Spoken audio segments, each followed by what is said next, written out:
আজকের এই গণমিছিল প্রমাণ করে আগামীর কচুয়া দাঁড়িপাল্লার কচুয়া, আগামীর কচুয়া ইনসাফ এবং ন্যায় ভিত্তিক কচুয়া, আগামীর কচুয়া জুলুমবাজের কবর রচনার কচুয়া, আগামীর কচুয়া সন্ত্রাসবাদের কবর রচনা করার কচুয়া, আগামীর কচুয়া চাঁদাবাজদের কবর রচনা করার কচুয়া, আগামীর কচুয়া কোরআনের কচুয়া, আগামীর কচুয়া ভালো মানুষদের কচুয়া, আগামীতে কচুয়াতে কোন সন্ত্রাস মাদক কারবারি এবং চাঁদাবাজদের ঠাঁই হবে না।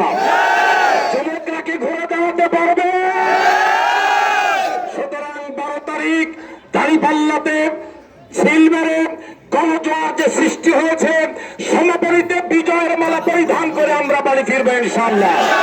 সবাইকে আজকের এই গণসমাবেশে, আজকের এই গণমিছিলে সমবেত হওয়ার জন্য আন্তরিক ধন্যবাদ এবং মোবারকবাদ জানিয়ে আমার বক্তব্য এখানে শেষ করছি।